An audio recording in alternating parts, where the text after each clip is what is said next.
Just introduce our moderator. That's Bill Haskins, Senior Analyst, Unified Communications of Wayne House Research. I'll hand it over to Bill and he can go ahead and introduce our other speakers.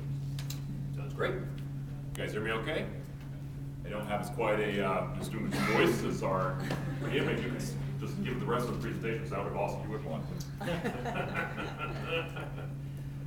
Yes, so we've got the first part of this correct. I am Bill Haskins. I am Senior Analyst with Wayne House Research, focused on unified communications. We have two experts here. I think the quick housekeeping, this is the right size room for us to have a dialogue. You have the benefit of two of the leaders inside the UCaaS industry here. Louis Hainer, Executive Vice President and Chief Sales Officer over at Altiva, and Jeff Savage, Vice President of Sales over at Telesphere. Just to be very clear, some of the top experts inside the UCaaS industry, analysts. Hard questions, easy questions. Difficult things, fisticuffs, they'll handle it. All right, so yeah, you've got an analyst also in the room here. That's me. That means that you're going to have to hear me talk for at least 10 minutes. It's not just the sound of my own voice. You heard I like Craig's voice better. It is that we wanted to spend the first 10 minutes or so kind of warming up the conversation. Let's talk about UCaaS. The goal of this dialogue is for you guys to walk out of here with another layer of knowledge around UC as a service from a product offer standpoint, what that means from an opportunity standpoint for you, what it means from a challenge standpoint for you. Before we get to the as a service part, there's a whole bunch of jokes there if you're following along the as a service conversation. Before we get to as a service, let's start with the definition. I'll tell you, I've been giving this discussion in one form or another for well over 5 years, focusing on unified communications. I still start these discussions with a definition. We thought it made a lot of sense to kind of level set.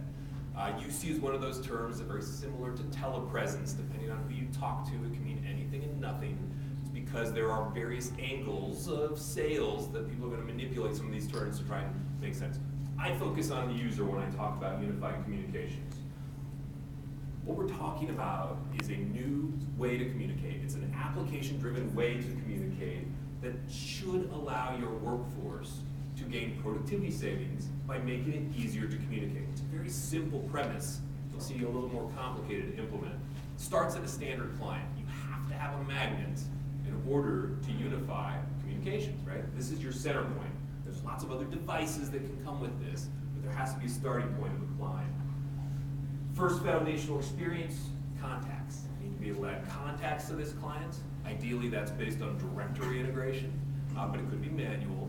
But also, as or more importantly, I need presence for those clients. I need to see somebody available, somebody busy. Are they away from their desk? It's a core foundational component here to be a better communicator, easier communicator.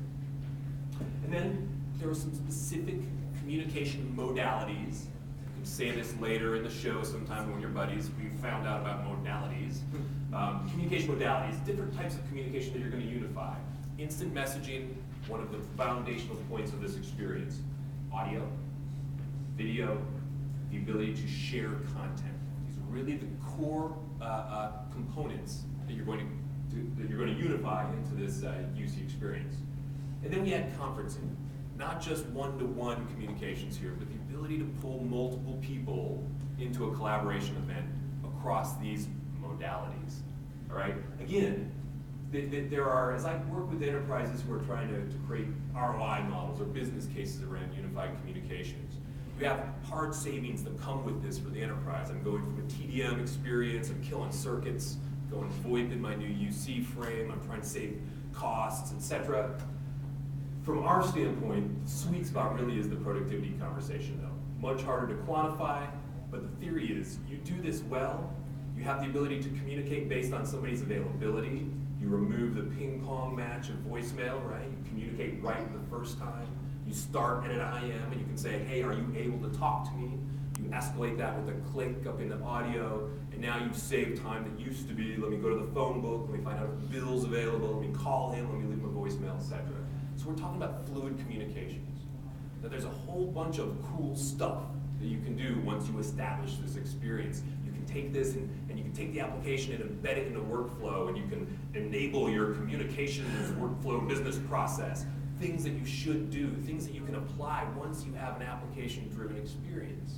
But that's not the core of what we're talking about.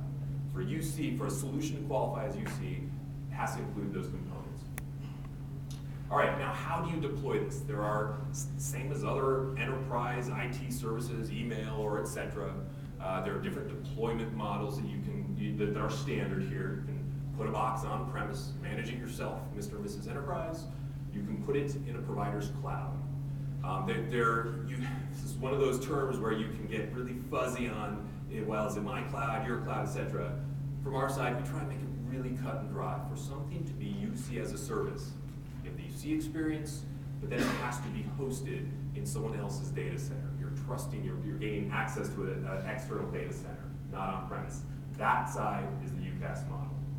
Now there's different ways that you can gain access to that third party's data center. You can create a private MPLS, QoS-enabled connection, or you can go over the internet and have a public connection. Still, the goal here is you have a expert, you have a service provider who's put these bits into their cloud, under their control, and are providing them in a hosted model.